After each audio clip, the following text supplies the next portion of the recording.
আসসালামু আলাইকুম ওয়া রাহমাতুল্লাহি ওয়া বারাকাতুহু। নাহমাদুহু ওয়া নুসাল্লি আলা রাসূলিহিল কারীম। সম্মানিত ভাই এবং বোনেরা, আমরা আজকে নতুন একটা সূরা শুরু করছি। কোরআনুল হাকিমের 13 নম্বর সূরা, সূরা আর-রা'দ। রা'দ শব্দের অর্থ হলো বজ্র, আকাশের যে থান্ডারিং, এটাকে রা'দ বলা হয়। এই 13 নম্বর সূরার নামকরণটা সূরার 13 নম্বর আয়াতের অংশ। ওয়া ইউসাব্বিহুর রা'দু বিহামদিহি ওয়াল মালাইকাতু মিন খিফাতিহি। এখানে আল্লাহ বলছেন যে আকাশের সেই বজ্র আল্লাহ পাকের প্রশংসা সহকারে তার তাসবিহ পাঠ করে। ওয়াল মালাইকাতু মিন খিফাতিহি, এবং মালাইকারা ফেরেশতারাও আল্লাহ পাকের ভয়ে বিনয় চিত্তে তারা আল্লাহ পাকের তাসবিহ পাঠ করে। এই 13 নম্বর আয়াতে বর্ণিত রাদ শব্দ থেকে এই সূরার নামকরণ করা হয়েছে। অর্থাৎ এটা এমন একটা সূরা যেই সূরার একটা জায়গাতে আল্লাহ রাব্বুল আলামিন রাদ বিষয়ে আলোচনা করেছেন। সূরার 4 এবং 6 রুকুর বিষয়বস্তু আমাদেরকে এই বিষয় সম্পর্কে একটা মেসেজ প্রদান করে যে এই সূরাটি পূর্ববর্তী সূরা ইউনুস, সূরা হুদ এবং সূরা আরাফের সমসাময়িক সময়ে আল্লাহ তাআলা অবতীর্ণ করেছেন। অর্থাৎ রাসূল করিম সাল্লাল্লাহু আলাইহি ওয়াসাল্লামের মাক্কী জীবনের একদম শেষ পর্যায়ে এসে আল্লাহ তাআলা এই সূরাটি অবতীর্ণ করেছেন। আমরা প্রত্যেকেই জানি যে মাক্কী জীবনের শেষ পর্যায়টা ছিল রাসূল করিম সাল্লাল্লাহু আলাইহি ওয়াসাল্লামের জন্য অত্যন্ত কঠিন একটা সময়। আল্লাহর নবী সাল্লাল্লাহু আলাইহি ওয়াসাল্লামকে দুনিয়া থেকে বিদায় করে দিবে, তাকে নিশ্চিহ্ন করে ফেলবে, তাকে নিয়ে কাফের মুশরিকদের ষড়যন্ত্রের একদম চূড়ান্ত সীমায় তারা উপনীত হয়েছিল। এবং এই শেষ সময়টাও ছিল রাসূল করিম সাল্লাল্লাহু আলাইহি ওয়াসাল্লামের জন্য খুবই একটা কঠিন সময়। কারণ সেই সময় আল্লাহর নবী সাল্লাল্লাহু আলাইহি ওয়াসাল্লাম অনেকটা অভিভাবকহীন হয়ে পড়েছিলেন এবং মানসিকভাবেও ভেঙে পড়েছিলেন। এই শেষ সময় নবুয়তের 10 থেকে 13তম বছরটা, এই 3টা বছর আবু তালিব ইন্তেকাল করেছিলেন, রাসূলের প্রিয়তমা স্ত্রী খাদিজা রাদিয়াল্লাহু তাআলা আনহা তিনি ইন্তেকাল করেছিলেন, বুক ভরা আশা নিয়ে তায়েফ গমন করেছিলেন। সেখান থেকে তিনি অত্যন্ত দুঃখজনকভাবে নির্যাতিত নিপীড়িত হয়ে রক্তাক্ত হয়ে সেখান থেকে ফিরে এসেছিলেন এবং পরবর্তীতে মক্কাতে তিনি আগমন করেছিলেন তার বিশেষ পরিচিত এবং তার প্রতি আস্থাভাজন, তাকে ভালোবাসেন, সম্মান করেন এই ধরনের দুজন ব্যক্তির নিরাপত্তার মাধ্যমে। সুতরাং এই সময়টা খুবই কঠিন অবস্থা ছিল। সাহাবায়ে আজমাইন রাদিয়াল্লাহু তাআলা আনহুম তাদের প্রতিও নানা দিক থেকে নির্যাতন নিপীড়ন এর মাত্রা বেড়ে গিয়েছিল। সাহাবীরা তখন অনেকটা এরকম অলৌকিক কিছু কামনা করছিলেন।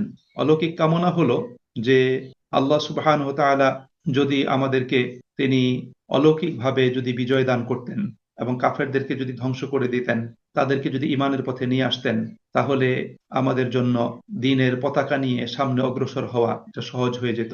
আল্লাহ রাব্বুল আলামিন সূরার 31 নম্বর আয়াতে এই প্রসঙ্গে আল্লাহ পাক জবাব দান করেছেন।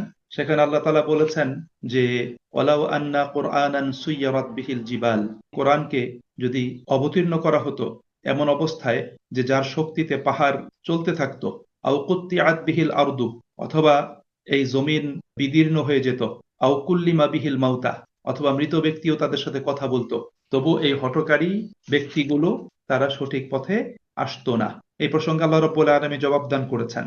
সুতরাং সেই কঠিন অবস্থাতে আল্লাহ রাব্বুল আলামিন এই সূরাটি নাজিল করে একদিক থেকে রাসূল করিম সাল্লাল্লাহু আলাইহি ওয়াসাল্লামকে সান্ত্বনা দান করেছেন, সাহাবায়ে আজমাইন রাদিয়াল্লাহু তাআলা আনহুম তাদেরকে ধৈর্যের সাথে দৃঢ়তার সাথে সত্য পথকে আঁকড়ে ধরে থাকতে বলেছেন, এবং তৃতীয়ত আল্লাহ রাব্বুল আলামিন বিভিন্ন দলিল প্রমাণ এবং যুক্তির মাধ্যমে তাওহীদ, রিসালাত এবং আখিরাতের পক্ষে আল্লাহ সুবহানাহু ওয়া তাআলা তিনি বক্তব্য প্রদান করেছেন।